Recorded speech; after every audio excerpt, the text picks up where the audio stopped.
Hello students. उम्मीद है आप लोग बहुत अच्छे होंगे। आज हम लेके आए हैं क्लास 11th की केमिस्ट्री और केमिस्ट्री में आज से हम चालू कर रहे हैं आइसोमेरिज्म का सीरीज। ठीक है, देखिए आइसोमेरिज्म को पढ़ने से पहले हमें एक छोटा सा टॉपिक पढ़ना पड़ता है जिसका नाम है डबल बॉन्ड इक्विवेलेंट या डिग्री ऑफ अनसैचुरेशन या इंडेक्स ऑफ हाइड्रोजन डेफिशिएंसी। ठीक है, ठीक है। पहली बात, इस टॉपिक को क्यों पढ़ना है? देखो, इस टॉपिक को इसलिए पढ़ना है क्योंकि जब हम आइसोमेरिज्म पढ़ेंगे तो हम पढ़ते हैं स्ट्रक्चरल आइसोमेरिज्म। अब कभी कभी क्वेश्चन में आपसे पूछ लेता है कि एक मॉलिक्यूलर फॉर्मूला दे देगा आपको और बोलेगा इसमें बताओ कितने स्ट्रक्चरल आइसोमेरिज्म पॉसिबल है। ठीक है, तो उस क्वेश्चन को सॉल्व करने के लिए हमें ये टॉपिक पढ़ना पड़ता है। ठीक है, चलिए स्टार्ट करते हैं। देखो, टॉपिक का नाम क्या है? डबल बॉन्ड इक्विवेलेंट बोलो या डिग्री ऑफ अनसैचुरेशन बोलो या इंडेक्स ऑफ हाइड्रोजन डेफिशिएंसी बोलो, तीनों टर्म क्या है? इक्विवेलेंट है। ठीक है, कोई सा भी नाम ले सकते हो। देखो, डबल बॉन्ड इक्विवेलेंट को हम शॉर्ट फॉर्म में क्या बोलेंगे? DBE, double bond equivalent. और से डिग्री ऑफ अनसैचुरेशन को शॉर्ट फॉर्म में क्या बोलेंगे? ड्यू। क्या बोलेंगे? ड्यू। ठीक है, ठीक है। पहली बात, ड्यू कब अपीयर होता है? ड्यू अपीयर तब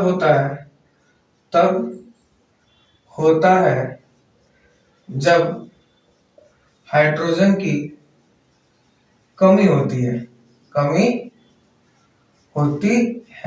ठीक है, जब हाइड्रोजन की कमी होती है। कोई मॉलिक्यूलर फॉर्मूला में हाइड्रोजन की कमी है, इसका पता कैसे चलेगा आपको? देखो, जैसे आप बीपी चेक कराने जाते हो डॉक्टर के पास। अब बीपी में डॉक्टर देखता है बीपी और बताता है कि बीपी हाई है, बीपी लो है। तो क्या होता है? रेफरेंस पॉइंट सेट होता है। अगर इस रेफरेंस पॉइंट से अगर आपका बीपी ज्यादा है तो डॉक्टर क्या बोलेगा? डॉक्टर बोलेगा आपका बीपी हाई हो गया है। और उस रेफरेंस पॉइंट से अगर कम है तो डॉक्टर क्या बोलेगा आपको? बीपी लो है। ठीक है, ठीक है। तो हम उसी तरह एक हम रेफरेंस पॉइंट सेट करते हैं कि हाइड्रोजन की कमी है, हमें कैसे पता चलेगा? तो उसके लिए सबसे पहले हम क्या करते हैं? हम रेफरेंस सेट करते हैं। रेफरेंस किसको लेके चलते हैं? अल्केन को। किसको? अल्केन को। इसका जनरल फार्मूला क्या होता है अल्केन का? जनरल फार्मूला बचपन से पढ़ते आ रहे हो, CnH2n+2। ठीक है, ये हमारा रेफरेंस पॉइंट होता है। ठीक है, ये क्या होता है? Reference point. ठीक है, ठीक है। और इसका अल्केन का डिग्री ऑफ अनसैचुरेशन कितना होता है? 0। ठीक है, कितना होता है? 0। मतलब अल्केन में कोई हाइड्रोजन की कमी नहीं होती है। ठीक है, ठीक है। अब कहने का मतलब क्या, जरा समझो, धीरे धीरे समझ में आएगा। पूरे 2 मिनट बने रहो, आपको समझ में आएगा। जैसे C2H2 है, कोई पूछे इसका बताओ ड्यू कितना है? ड्यू बोले तो डिग्री ऑफ अनसैचुरेशन। ठीक है, ठीक है। तो देखो कितने कार्बन है? कार्बन कितने इसमें? 2। तो 2 कार्बन का अल्केन सोचो। 2 कार्बन का अल्केन यहाँ पे 2 पुट कर दोगे। अल्केन का जनरल फॉर्मूला क्या होता है? CnH2n+2। आपने को 2 कार्बन चाहिए तो n की जगह कितना रखो? 2। C2 2 दूनी 4 6 ऐसे आ जाएगा। तो जब 2 कार्बन होता है तो हाइड्रोजन कितना होना चाहिए? 6। पर कितना दे रखा आपको? 2। तो 6 और 2 का डिफरेंस कितना आ गया? 4। तो ड्यू फाइंड करना होता है 4, क्योंकि इसमें 4 हाइड्रोजन कमी है। अल्केन से 4 हाइड्रोजन कमी है ना, तो 4 और 2 से डिवाइड कर देते हैं। क्या करते हैं? 2 से डिवाइड। इसका कितना आ जाएगा? ड्यू 2। कितना आ जाएगा? 2। बात समझ में आई? इसे मान लो मैंने एक फार्मूला लिया C3H6। ठीक है, अब मुझे फाइंड करना है इसका ड्यू कितना है। ड्यू कब अपीयर होता है? हाइड्रोजन की कमी। इसमें कितने हाइड्रोजन कमी है? किससे कमी? रेफरेंस पॉइंट क्या है? अल्केन। तो 3 कार्बन का अल्केन सोचो। तो अल्केन का जनरल फार्मूला CnH2n+2। यहाँ पे 3 रख दो तो C3 3 दूनी 6 2 8 8। जब 3 कार्बन होता है तो हाइड्रोजन कितना होना चाहिए भाई? 8। पर कितना दिया है? कितने हाइड्रोजन कमी है? इसमें कितने हैं? 6 हाइड्रोजन है ना, 2 हाइड्रोजन कमी है तो 2 लिखो अपॉन 2 से डिवाइड। हमेशा 2 से डिवाइड कर देते हैं। कितना आएगा? 1। मतलब इस कंपाउंड का ड्यू कितना होगा? 1। बात समझ में आ रही है? कोई दिक्कत इसमें? कोई दिक्कत नहीं। ठीक है, ठीक है। अब कोई बोले क्या कि C2H6 बताओ इसका ड्यू कितना होगा? तो इसका ड्यू कितना होगा? तो 2 कार्बन का अल्केन सोचो। 2 कार्बन का अल्केन क्या होता है? यहाँ पे 2 पुट कर दो। C2H6 2 कार्बन के अल्केन में कितने होने चाहिए? 6 हाइड्रोजन है। तो 2 कार्बन के अल्केन में 6 हाइड्रोजन है ना, मतलब हाइड्रोजन की कोई कमी नहीं है। जब हाइड्रोजन की कोई कमी नहीं है इसका ड्यू कितना आएगा, 0। इसलिए मैंने बोला कि जो अल्केन होता है, अल्केन का ड्यू कितना आता है, 0, क्योंकि इसमें कोई हाइड्रोजन की कमी नहीं होता है। उसको हम रेफरेंस पॉइंट लेके चलते हैं। बात समझ में आई? नोट करो इसको, आगे बढ़ते हैं। कोई दिक्कत इसमें? कोई दिक्कत नहीं, ठीक है। बताओ बताओ। अब जैसे मैं कुछ क्वेश्चन दे रहा हूँ आपको, उसमें करना आपको ड्यू बताना है। क्या बताना है आपको? ड्यू। उसका डिग्री ऑफ अनसैचुरेशन कितना होगा, ठीक है। ठीक है, तो देखो पहला क्वेश्चन है क्या, कैलकुलेशन ऑफ ड्यू। पहला C5H12, C5H10, C5H8, C6H6, C4H6, इन सब में आपको बताना ड्यू कितना होगा, ठीक है। करिए, वीडियो को पॉज करिए और ट्राई करिए, ठीक है। ठीक है, अब देखो 5 कार्बन है, तो 5 कार्बन को पहले अल्केन सोचो। अल्केन का जनरल फार्मूला CnH2n+2। 5 कार्बन है, 5 रखो, 5 12। 5 कार्बन में हाइड्रोजन कितना आना चाहिए, 12, पर 12 आया ना। 5 कार्बन में हाइड्रोजन 12 होना चाहिए, तो 12 है, इसका मतलब इसका ड्यू कितना आएगा भाई, 0। कितना आएगा, 0। समझ में आया? इसका ड्यू कितना आएगा, 0। कोई दिक्कत? कोई दिक्कत नहीं, ठीक है।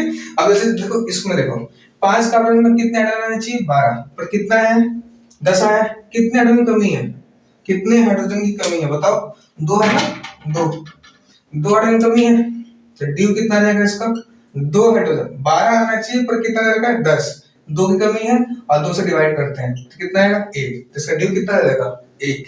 कोई दिक्कत? कोई दिक्कत नहीं। वैसे देखो 5 कार्बन में हाइड्रोजन कितना आना चाहिए भाई, 12, पर कितना आ रहा है, 8। तो इसका ड्यू निकालो, कितनी कमी है, 8 होने चाहिए 12 हाइड्रोजन, पर कितने हाइड्रोजन है, सिर्फ 8। तो कितने का डिफरेंस आ जाएगा, कितने का आ जाएगा, 4 अपॉन क्या, 2। तो कितना आ जाएगा, 2। बात समझ में आ रही है? आ रही है, ठीक है। ठीक है, वैसे इसका बताओ, इसका ड्यू बताना हो। देखो 6 कार्बन है, 6 कार्बन में कितने हाइड्रोजन होना चाहिए, C6, 6 दूनी 12, 2 14। 6 कार्बन में 14 हाइड्रोजन होना चाहिए, पर कितने हाइड्रोजन है भाई, 6 हाइड्रोजन। कितने का डिफरेंस है, कितना कम है, 8 कम है ना, 8 डिवाइड बाय 2 कर दो, इसका मतलब कितना आ जाएगा, 4। मतलब इसका ड्यू कितना आ जाएगा, 4। बात समझ में आई? अब ऐसे देखो 4 कार्बन में तो C4 रखो, 4 दूनी 8, 2 10। 4 कार्बन में 10 हाइड्रोजन होना चाहिए। 4 कार्बन में कितना हाइड्रोजन दे रखा है, 6। कमी कितने की है, कमी कितने की, जल्दी बोलो। 10 होना चाहिए पर 6 है, कमी कितने की है, 4 की। डिवाइड कर दो किससे, 2 से, कितना आ जाएगा, 2। मतलब इसका ड्यू कितना आ जाएगा, 2। बात समझ में आई? ड्यू कैसे फाइंड करते हैं, समझ में आया? नोट करो, आगे बढ़ते हैं। कोई दिक्कत इसमें? अरे कोई दिक्कत? कोई दिक्कत नहीं, ठीक है। नोट करो इसको, आगे बढ़ते हैं। बताओ बताओ बताओ। Next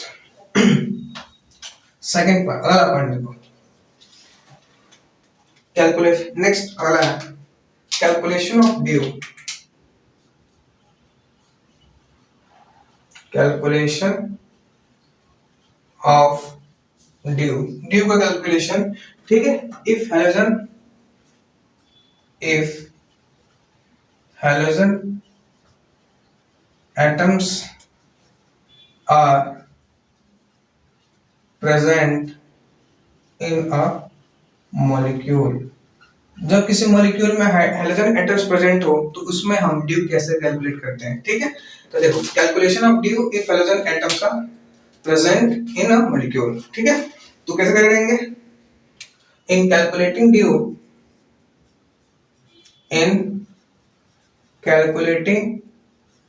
due simply count halogen atom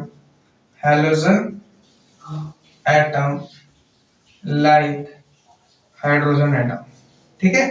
अगर किसी मॉलिक्यूल में किसी मॉलिक्यूलर फार्मूला प्रेजेंट इन किसी मॉलिक्यूलर फार्मूला में अगर हेलोजन एटम प्रेजेंट है और आपसे पूछे उसका ड्यू बताओ, तो जो हेलोजन एटम को है ना सिंपली हाइड्रोजन एटम की तरह ट्रीट करना है और हाइड्रोजन की तरह काउंट करना है। जैसे एग्जांपल से समझते हैं, जैसे पहला क्वेश्चन अपने पास C3 H7Cl, इसका ड्यू बताना है। C4H8ClF, इसका ड्यू बताना है। C4H6ClF, इसका ड्यू बताना है। C5H4Cl2FBr, इसका ड्यू बताना है। तो 4 क्वेश्चन है अपने पास, इनका ड्यू बताना है आपको। ठीक है, आया समझ में? आया तो करिए।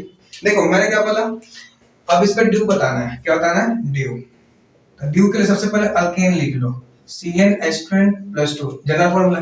कितने कार्बन है? 3 कार्बन, 3 पुट करो यहाँ पे। 3 3 6 2 8, 3 कार्बन है तो 8 हाइड्रोजन होना चाहिए। 7 हाइड्रोजन है, ये दिख रहा है हेलोजन। तो मैंने बोला ना, इन calculating due simply count halogen atom like hydrogen atom. ठीक है, तो हेलोजन को किसी तरह काउंट करना है? हाइड्रोजन की तरह। 7 ये रहा, एक ये रहा, 8 हो गया ना। 3 कार्बन में 8 हाइड्रोजन होना चाहिए है, इसका मतलब ड्यू कितना आ गया इसका? 0। कितना आएगा? 0। बात समझ में आ रही है? आ रही है। अब देखो इसमें बताओ इसका ड्यू, तो कितने कार्बन है? 4, यहाँ पे 4 पुट करो। C4 4 दूनी 8 हो 10, 4 कार्बन में 10 हाइड्रोजन होना चाहिए। कितना होना चाहिए? 10 हाइड्रोजन होना चाहिए। 8 हाइड्रोजन दिख रहा है, हेलोजन है, तो हेलोजन को किसी तरह काउंट करना है? हाइड्रोजन एटम की तरह। तो 8 हाइड्रोजन, 9 हाइड्रोजन और एक 10 हाइड्रोजन। इसमें भी 10, 4 कार्बन में 10 हाइड्रोजन होना चाहिए, 10 है, इसका मतलब इसमें ड्यू कितना आ जाएगा? 0। बात समझ में आ रही है? आ रही है। ठीक है, वैसे देखो 4 कार्बन में कितने होना चाहिए? 10। कितने? 6 7 और एक 8, 8 ही है। कमी कितने की है? 2 की। 2 आ गया ऊपर और 2 से डिवाइड कर दो, कितना आ जाएगा इसका ड्यू? 1। कितना आ जाएगा? 1। बात समझ में आ रही है? आ रही है। अब ऐसे 5 कार्बन तो 5 पुट करो, 12। 5 कार्बन में 12 हाइड्रोजन होना चाहिए। कितने हाइड्रोजन है? देखो 4 2 6 एक 7 और एक 8, 8 है ना। 12 होना चाहिए पर 8 है, डिफरेंस कितने का है? 4 का, अपॉन 2, कितना आ जाएगा? 2। तो इसका ड्यू कितना आ जाएगा? 2। बात समझ में आ रही है? कोई दिक्कत इसमें? कोई दिक्कत नहीं, नोट करो, आगे बढ़ते हैं। ठीक है, तो किसी मॉलिक्यूलर फॉर्मूला में हेलोजन एटम है तो हेलोजन एटम को सिंपली किस तरह काउंट करना भाई? हाइड्रोजन एटम की तरह। ठीक है, ठीक है, ये उस पे एग्जांपल। बात समझ में आई? आई मिटाऊं? मिटाओ। नेक्स्ट अगला पॉइंट, अगला पॉइंट क्या है वो देखो, calculation of due. Calculation of due if oxygen या sulphur atoms present in a molecule, ठीक है। ऑक्सीजन या सल्फर एटम्स प्रेजेंट हो किसी मॉलिक्यूल में, ठीक है, तो उसमें ड्यू कैसे कैलकुलेट करते हैं? ठीक है, ठीक है। तो क्या इन calculating due ignore sulphur and oxygen atoms. ठीक है, किस कोई मॉलिक्यूल है, उस मॉलिक्यूल में, ठीक है, कोई मॉलिक्यूलर फॉर्मूला दे रखा आपको, मॉलिक्यूल की जगह मॉलिक्यूलर फॉर्मूला लिख लो, ज्यादा बेहतर है। मॉलिक्यूलर फॉर्मूला, ठीक है, तो कोई मॉलिक्यूलर फॉर्मूला है, उसमें ऑक्सीजन हो सकते हैं या सल्फर हो सकते हैं, और बोले इसमें ड्यू बताओ। तो इन calculating due ignore sulphur and oxygen atom, ignore कर देना है। ठीक है, ठीक है। जैसे क्वेश्चन लेते हैं, क्वेश्चन क्या है? C3H8O, C3H6O, C5H10O2, C6H6O3S। इसमें बताना है इनका ड्यू कितना होगा। ठीक है, ठीक है। देखो ट्राई कर सकते हो खुद से, मॉलिक्यूलर फॉर्मूला दे रखा है। अब इसका अल्केन CnH2n+2, कितने कार्बन है? 3 पुट करो। C3 3 6 2 8, 8, ठीक है, मतलब 3 कार्बन में 8 हाइड्रोजन होना चाहिए। देखो क्योंकि इसमें सल्फर, ऑक्सीजन सल्फर है, तो कोई भी मॉलिक्यूलर फॉर्मूला हो जिसमें ऑक्सीजन सल्फर हो और हमें ड्यू काउंट करना हो तो क्या करना है? इग्नोर कर देना है। ऑक्सीजन और हाइड्रोजन, ऑक्सीजन और सल्फर को इग्नोर करना है, ऑक्सीजन को हटा लो। कितने हाइड्रोजन बचे? 8। 3 कार्बन में 8 हाइड्रोजन होना चाहिए है, तो इसका ड्यू कितना आ जाएगा? जीरो, कितना आ जाएगा? जीरो। बात समझ में आ रही है? आ रही है। वैसे ही ऑक्सीजन को इग्नोर कर दो, 3 कार्बन में हाइड्रोजन कितने होने चाहिए? 8, पर कितने हैं भाई? 6 है। कितनी कमी है? 2 की। 2 अपन 2 से डिवाइड करते हैं, कितना आ जाएगा? 1। ठीक है, ठीक है। वैसे देखो ऑक्सीजन को इग्नोर करो, 5 5 यहाँ पुट करो, C5H12। 5 कार्बन में 12 हाइड्रोजन होना चाहिए। 5 कार्बन में कितने हाइड्रोजन है? 10। कमी कितने की है? 2 की। इसका ड्यू करेंगे 2 अपन 2, कितना आ जाएगा? 1। कोई दिक्कत? कोई दिक्कत नहीं। अब देखो ऑक्सीजन को सल्फर को इग्नोर, 6 कार्बन में 6 कार्बन पुट करो, C6H12 2 14। 6 कार्बन में कितने हाइड्रोजन होना चाहिए? 6 कार्बन में 14 हाइड्रोजन होना चाहिए, पर कितने हाइड्रोजन है? 6। कमी कितने की है? 8 की। 8 अपन 2, तो कितना आ जाएगा? 4। कोई दिक्कत इसमें? कोई दिक्कत नहीं।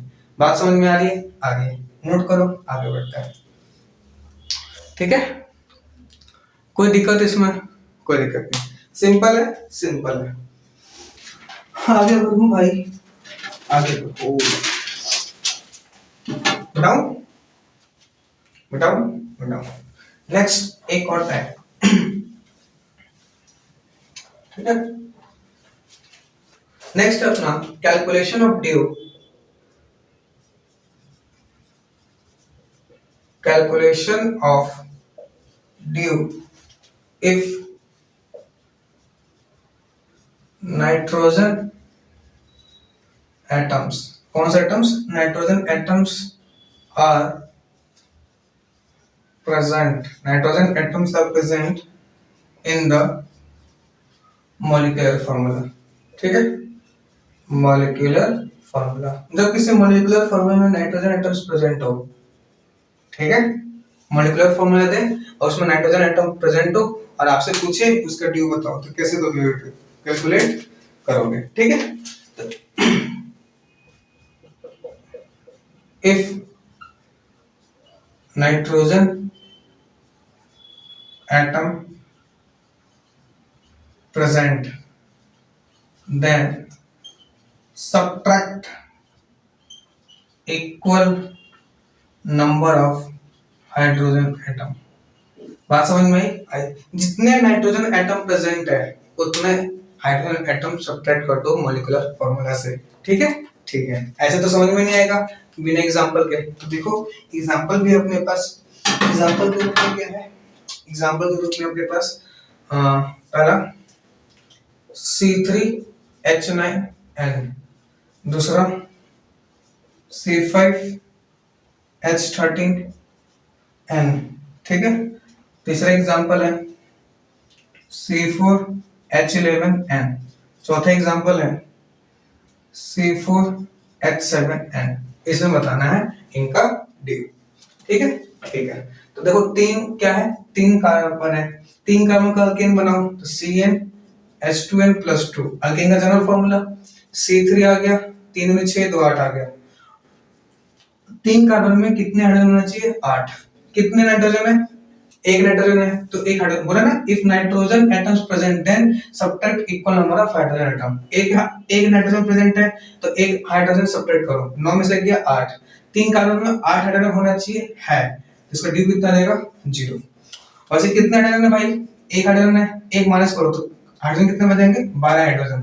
तो 5 कार्बन में CnH2n+2, 5 कार्बन 5 5 10 2 12, 5 कार्बन में 12 हाइड्रोजन होना चाहिए, 5 कार्बन में 12 हाइड्रोजन है, इसका ड्यू कितना जाएगा? 0। कोई दिक्कत? कोई दिक्कत नहीं। और वैसे ही देखो नाइट्रोजन 1 है, 1 माइनस कर दो तो हाइड्रोजन कितना बचेगा? 10। तो Cn ये क्या जाएगा हमारा? CnH2n+2, 4 कार्बन है 4 4 दूनी 8 और 10। अब देखो 4 कार्बन में 10 हाइड्रोजन होना चाहिए, इसमें 10 है तो इसका ड्यू कितना आ जाएगा भाई? 0। कोई दिक्कत? कोई दिक्कत नहीं। अब देखो नाइट्रोजन कितने हैं? 1 हटाओ, 7 में से 1 गया 6, अब 6 हाइड्रोजन बच गए हैं। 4 कार्बन है CnH2n+2, 4 कार्बन में C4, 4 में 8 तो 10, 4 कार्बन में 10 हाइड्रोजन होना चाहिए है कि 10 का 4 कार्बन में 10 हाइड्रोजन होना चाहिए, पर यहाँ पे कितना है? 4 कार्बन में 6 हाइड्रोजन।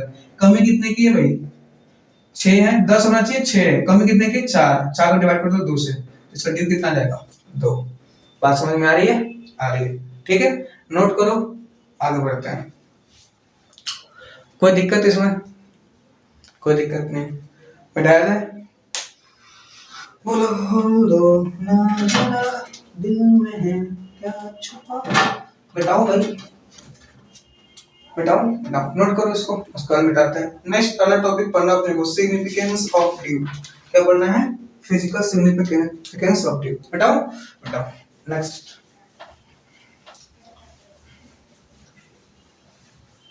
अगला टॉपिक अपना physical significance of due. Physical significance of due, ठीक है। फिजिकल सिग्निफिकेंस ऑफ ड्यू क्या मतलब? फिजिकल सिग्निफिकेंस ऑफ ड्यू, ठीक है ठीक है। मंथ पहला किस लेते हैं? इफ ड्यू 1 हो, क्या हो? 1 हो। इफ ड्यू इक्वल्स टू 1, ठीक है। जैसे मैं मान लो मॉलिक्यूलर फॉर्मूला लेता हूं C3H6, इसका ड्यू बताओ जल्दी से। 3 कार्बन का हाइड्रोजन, अल्केन सोचो, 3 कार्बन का C3H8, 3 कार्बन में 8 हाइड्रोजन होना चाहिए, पर कितने हाइड्रोजन है? 6। कमी कितने की? 2 की, तो उसे डिवाइड करो, तो इसका ड्यू कितना आ जाएगा? 1, ठीक है। अगर इसका ड्यू 1 है तो इसका हम क्या मतलब समझे वो समझना। अगर इसका ड्यू 1 है, क्या है? ड्यू 1 है, ठीक है ठीक है। तो इसके दो मतलब होते हैं साहब। अब इसी मॉलिक्यूलर फार्मूला को देखो मैं कैसे लिख सकता हूँ। क्या मैं इस मॉलिक्यूलर फार्मूला कैसे लिख सकता हूँ? सोचो। CH3 bond CH double bond CH2, ये इसको मैच कितने कार्बन है? 3, 1 2 3, कितने हाइड्रोजन है? 6, 3 2 5 और 1 6। कोई दिक्कत? कोई दिक्कत नहीं, ठीक है। तो इसका मतलब क्या हुआ? डबल बॉन्ड क्या बोलते हैं? Pi bond. क्या बोलते हैं? पाई बॉन्ड, ठीक है। तो जब ड्यू 1 हो तो उसका मतलब उसमें क्या होगा? एक पाई बॉन्ड होगा। क्या होगा? एक पाई बॉन्ड होगा। या इस एक पाई बॉन्ड का क्या हो सकता है? इसको आप ऐसे भी लिख सकते हो। कैसे वो देखना, इसको आप ऐसे भी ले सकते हो, ठीक है। मतलब 3 कार्बन 1 2 3 6 हाइड्रोजन 2 4 6, इसका मतलब 1 रिंग, ये 1 पाई बॉन्ड, 1 पाई बॉन्ड, ठीक है। और इसका मतलब 1 रिंग। मतलब आपके दिमाग में जब भी ड्यू 1 आए, किसी भी मॉलिक्यूलर फार्मूला का ड्यू 1 आए, तो आपके दिमाग में घंटी बजना चाहिए। किसी से घंटी बजना चाहिए कि जब भी ड्यू 1 होता है उसमें एक पाई बॉन्ड और उसमें एक रिंग हो सकता है। एक पाई बॉन्ड एक रिंग, देखो दोनों का मॉलिक्यूलर फार्मूला सेम आ रहा है, ठीक है। मतलब इसको मैं ऐसे भी लिख सकता हूँ, इसको मैं ऐसे भी लिख सकता हूँ। बात समझ में आई? आई, नोट करो इसको, ठीक है। तो जब ड्यू 1 आएगा तो आपके किसी भी मॉलिक्यूलर फार्मूला का ड्यू 1 आएगा तो आपके दिमाग में घंटियां बनना चाहिए कि उसमें क्या होगा? एक पाई होगा, एक रिंग होगा। क्या होगा? एक रिंग होगा। बात समझ में आई? कोई दिक्कत इसमें? कोई दिक्कत नहीं। जैसे मैं एक और फॉर्मूला लूं, इसको मिटा दो, मिटा दो। जैसे मान लो ड्यू 1 का केस ले रहा हूं मैं, ड्यू 1 का केस ले रहा हूं। जैसे अपने पास C4H8 है, इसका ड्यू निकालो जल्दी से। 4 कार्बन में कितने हाइड्रोजन होना चाहिए? 4 दूनी 8 10, 4 कार्बन में 10 हाइड्रोजन होना चाहिए, पर कितना है? 2, 8 है ना। कमी कितने की? 2 की, 2 बटा 2 1 आएगा। ड्यू कितना आएगा? 1। मतलब इस मॉलिक्यूलर फार्मूला का अगर ड्यू 1 है तो इसको इसमें क्या होगा? एक पाई बॉन्ड होगा और एक क्या होगा? रिंग होगा, ठीक है।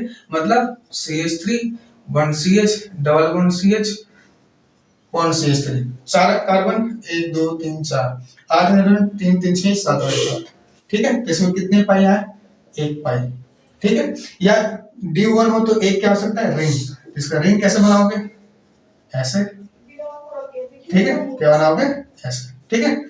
देखो 2 4 6 8, तो मतलब जब भी ड्यू 1 होता है तो उसमें एक पाई होता है या एक रिंग होता है, ठीक है। आया समझ में?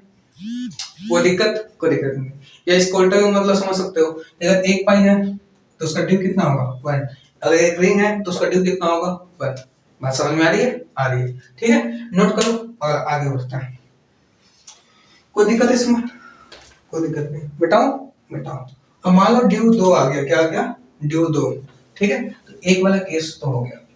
मान लेते हैं इफ ड्यू, किसी मॉलिक्यूलर फार्मूला का ड्यू कितना आ गया? 2। कितना आ गया 2। ठीक है, तो जैसे मान लो दो, जैसे एग्जांपल लेते हैं C4H6, इसका ड्यू निकालोगे 2 आएगा, कितना आएगा 2। तो इससे मैं क्या क्या समझूंगा, इससे मैं क्या क्या समझूंगा, तो पहला चीज समझूंगा अगर ड्यू 2 है तो इसमें 2 पाई आएंगे, क्या आएंगे भाई 2 पाई आएंगे। ठीक है, देखो 1 2 3 4 4 6 8 2 2 4 5 6, मतलब जब भी ड्यू 2 आएगा 1 पाई ये रहा और 1 पाई ये रहा, मतलब उसमें क्या होंगे 2 पाई बॉन्ड होंगे। बात समझ में आ रही है? आ रही। ड्यू 1 होगा तो 1 पाई, बात समझ में आ रही है? अगर 1 पाई है जैसे मतलब ड्यू उस कंपाउंड में कितना है 1, अगर उस कंपाउंड किसी मॉलिक्यूलर फॉर्म में 2, किसी कंपाउंड में 2 पाई बॉन्ड है तो उसका ड्यू कितना होगा 2। ठीक है, ठीक है, आया समझ में?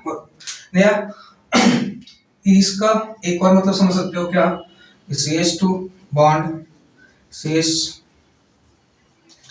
ट्रिपल बॉन्ड C और CH2 CH3। ठीक है, ट्रिपल बॉन्ड में 2 पाई बॉन्ड होते हैं, बचपन से पता है ना आपको। ट्रिपल बॉन्ड में कितने, एक सिग्मा बॉन्ड होता है और 2 पाई बॉन्ड होता है। देखो 4 1 2 3 4 6 3 2 5, एक कहाँ कम रहेगा या 3 होगा, ये कितना होगा C3। ठीक है, 3 3 6। ठीक है, ठीक है, तो मतलब ड्यू 2 है तो उसमें क्या हो सकता है, एक ट्रिपल बॉन्ड भी हो सकता है, क्योंकि वो ट्रिपल बॉन्ड में कितने पाई होते हैं 2। ठीक है, ठीक है, तो इसका उल्टा भी मीनिंग समझना, किसी मॉलिक्यूलर फॉर्म में कंपाउंड में 3 पाई बॉन्ड है तो उसका मतलब उस कंपाउंड का ड्यू कितना होगा 2, कितना होगा 2। ठीक है, ठीक है, या अगला मतलब क्या हो सकता है वो समझ सकते हैं, CH2 bond CH double bond CH bond. ठीक है, अब देखो जब भी ड्यू 2 हो तो इसका मतलब एक रिंग दिख रहा है आपको और एक पाई बॉन्ड दिख रहा है, दिख रहा है ना यहाँ पे, एक रिंग और एक पाई बॉन्ड। ठीक है, ठीक है, तो एक रिंग प्लस 1 पाई बॉन्ड, तो जब भी 1 रिंग 1 पाई बॉन्ड हो तो उसका ड्यू कितना होगा 2 होगा, कितना होगा 2 होगा। 4 कार्बन 4 कार्बन 2 4 5 6 हाइड्रोजन। बात समझ में आ रही है? आ रही है। ठीक है, ठीक है, अब इसका एक और मतलब समझना, एक और मतलब क्या समझना, वो देखो CH bond CH bond CH bond CH और इस कार्बन की इससे। ठीक है, तो 1 2 3 4। ठीक है, अब इस कार्बन की इससे ये 2 होगा, ये भी 2 होगा। ठीक है, ठीक। अब देखो, अब इसका मतलब समझो कि जब भी ड्यू 2 होगा तो इसमें 2 रिंग दिख रहा है आपको, एक रिंग ये दिख रहा है और एक रिंग ये दिख रहा है, तो जब भी ड्यू 2 है तो इसमें कितने रिंग हो सकते हैं 2 रिंग। तो अगर किसी मॉलिक्यूलर फॉर्मूला में 2 रिंग है, किसी कंपाउंड में 2 रिंग दे रखे हैं तो उसका ड्यू कितना होगा 2।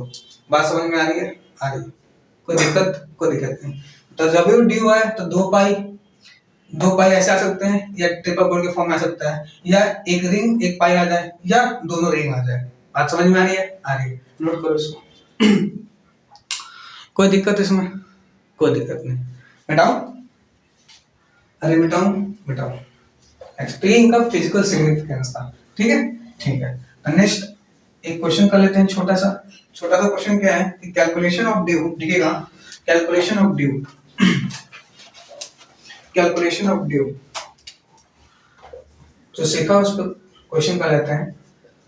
कैलकुलेशन ऑफ ड्यू, ड्यू निकालना हो तो ड्यू निकालना हो या डबल बॉन्ड इक्विवेलेंट निकालना हो, इसका फॉर्मूला क्या हो जाएगा, इसका फॉर्मूला जाएगा total number of pi bonds plus ring.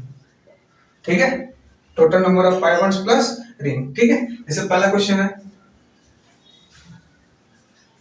इस कंपाउंड का ड्यू बताओ, दूसरा क्वेश्चन है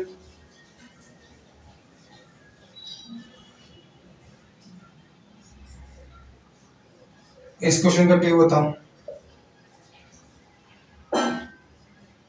ठीक है, और तीसरा क्वेश्चन है इस कंपाउंड का ड्यू बताओ।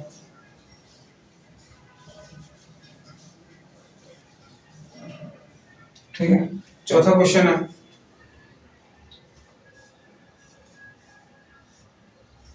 इस कंपाउंड का ड्यू बताओ। पांचवा क्वेश्चन है अपने पास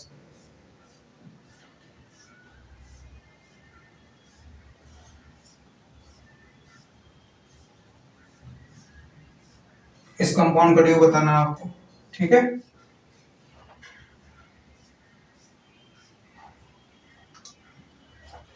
इस कंपाउंड का आपको ड्यू बताना है। नेक्स्ट छठा क्वेश्चन है अपने पास।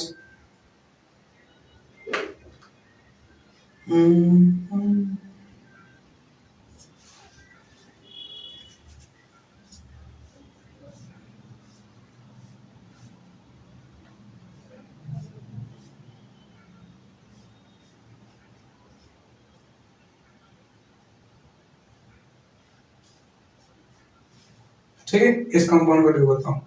तो 6 क्वेश्चन है, एक और क्वेश्चन ले लेते हैं, सातवां।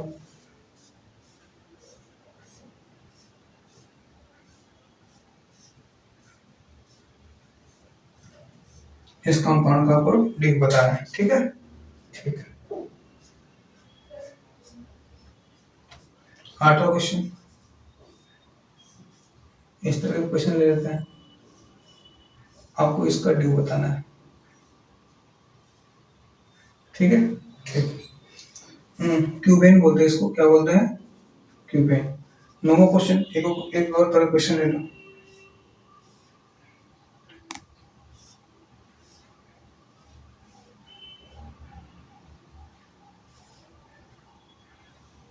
इसमें बताना है, ठीक है। तो ये 9 क्वेश्चन अपने पास, इनका सबका आपको ड्यू बताना है।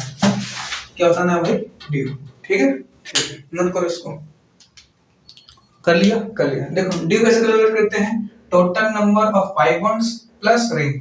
अच्छा, ये एक पाई रहा, ट्रिपल बॉन्ड है, ट्रिपल बॉन्ड में 2 पाई होता है, यहाँ 1 पाई। क्या कोई रिंग दिख रही है, कोई रिंग नहीं, तो 2 प्लस 1 कितना हो गया, 3। इसका ड्यू कितना रहेगा, 3। आसान में आ रही है। आगे अब जैसे इसका बताना है, तो 1 पाई, 2 पाई, 3 पाई, 4 पाई, 5 पाई, और 2 रिंग दिख रही है, तो ड्यू कितना रहेगा, 5। ठीक है, सॉरी 5 तो पाई हो गया, प्लस रिंग, 2 रिंग है तो 7, कितना रहेगा, 7। ठीक है, ठीक है, दूसरा मार्कर मिल जाना, ठीक है। अब देखो इसका बताना है, तो 1 पाई और 1 रिंग, तो ड्यू कितना रहेगा भाई, 2। देखो 1 पाई, 2 पाई, 3 पाई, 4 पाई, 5 पाई, और एक रिंग दिख रहा है, तो ड्यू कितना रहेगा, 6।